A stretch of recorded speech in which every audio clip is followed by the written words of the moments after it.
Hello again, and welcome back to Granny Dorothy Visits. Today's topic is how to have constant energy. Yeah, that's right. And the first reading from Everyday Positive Thinking, Louise Hay's sweet little book. And this is by, the quote is from Cryon. God is love, and love is the most powerful force in the universe. It will protect and serve you. And the second and only reading I'm going to be doing for today is from Norman Vincent Peale's book, The Power of Positive Thinking.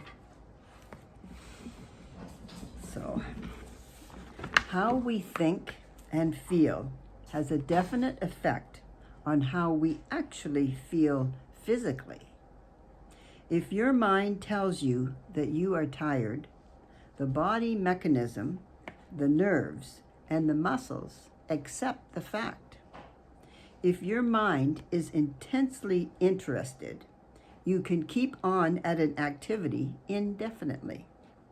Religion functions through our thoughts, in fact. It is a system of thought discipline. By supplying attitudes of faith to the mind, it can increase energy. It helps you to accomplish prodigious activity by suggesting that you have ample support and resources of power. A friend in Connecticut, an energetic man full of vitality and vigor, says that he goes to church regularly to, quote, get his batteries recharged. His concept is sound. God is the source of all energy. Energy in the universe, atomic energy, electrical energy, and spiritual energy, indeed every form of energy, derives from the Creator. The Bible emphasizes this point when it says, He giveth power to the faint, and to them that have no might he increaseth strength. Isaiah 40:29. In another statement in the Bible describes the energizing and re-energizing process. In him we live, that is, have vitality, and move, have dynamic energy, and have our being attain completeness. From Acts 17:28. Contact with God establishes within us a flow of the same type of energy that recreates the world, and that renews springtime every year. When in spiritual contact with God through our thought processes, the divine energy flows through the personality, automatically renewing the original creative act. When contact with the divine energy is broken, the personality gradually becomes depleted in body, mind, and spirit. An electric clock connected with an outlet does not run down and will continue indefinitely to keep accurate time. Unplug it, and the clock stops. It has lost contact with the power flowing through the universe. In general, this process is operative in human experience, though in a less mechanical manner. A number of years ago, I attended a lecture at which a speaker asserted before a large audience that he had not been tired in 30 years. He explained that 30 years before, he had passed through a spiritual experience in which, by self-surrender, he had made contact with divine power. From then on, he possessed sufficient energy for all of his activities, and they were prodigious. He so obviously illustrated his teachings that everyone in that vast audience was profoundly impressed.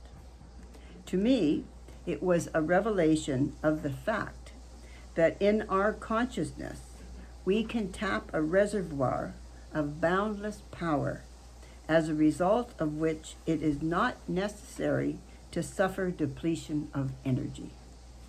For years, I have studied and experimented with the ideas which this speaker outlined, and which others have expounded and demonstrated.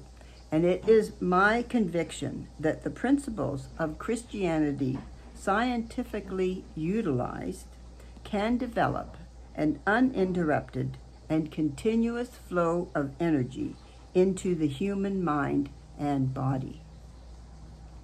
These findings were corroborated by a prominent physician with whom I was discussing a certain man we both know.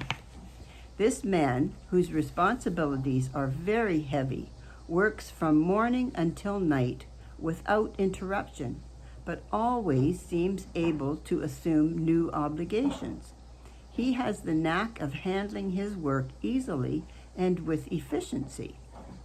I commented to the physician that I hoped this man was not setting a dangerous pace that might possibly lead to a breakdown. The physician shook his head. "No," he replied.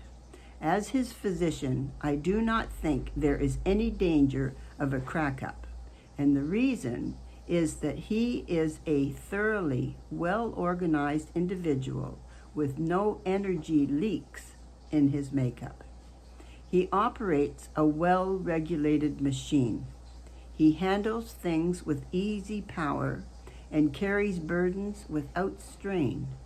He never wastes an ounce of energy, but every effort is applied with maximum force." How do you account for this efficiency, this seemingly boundless energy? I asked.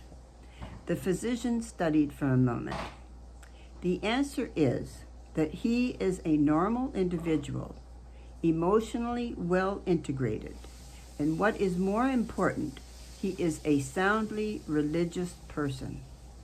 From his religion, he has learned how to avoid drainage of power.